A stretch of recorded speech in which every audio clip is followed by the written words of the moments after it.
నీకో ధనమే తల్లి. ఎప్పుడు కూడా దొండకాయలు ఫ్రై టైప్లో చేసేసి అసలు దొండకాయ అంటే విరక్తి వచ్చేలా చేస్తావు.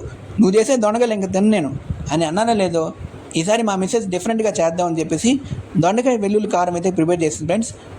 ఇది సేమ్ మనకి గుత్తి వంకాయ కర్రీ ఎలాగ ఉంటుందో ఈ దొండకాయ కర్రీ కూడా అలాగే ఉంటుందన్నమాట. మేమైతే అరకిలో దొండకాయలు అయితే తీసుకున్నామండి. సేమ్ మనం గుత్తి వంకాయల్ని ఎలాగైతే 4 పీసెస్గా కట్ చేసుకుంటామో ఈ దొండకాయలు కూడా అదే విధంగా కట్ చేసుకొని 1 టేబుల్ స్పూన్ ఆయిల్ తీసుకొని పచ్చనపప్పు, 7 వెల్లుల్లిపాయలు, 2 ఉల్లిపాయలు, చిటికెడు జీలకర్ర, చిటికెడు ధనియాలు, కొంచెం చింతపండు తీసుకొని మనం లైట్గా ఫ్రై చేసుకున్నామంటే ఆ తర్వాత మనం మిక్సీ బౌల్లో వేసుకోవాలి ఫ్రెండ్స్.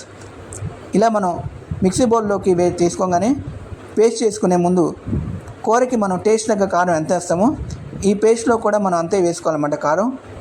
సాల్ట్ కూడా ముందుగానే మనం పేస్ట్ చేసుకునేటప్పుడు టేస్ట్ తగ్గ సాల్ట్ కూడా యాడ్ చేసుకోవాలండి.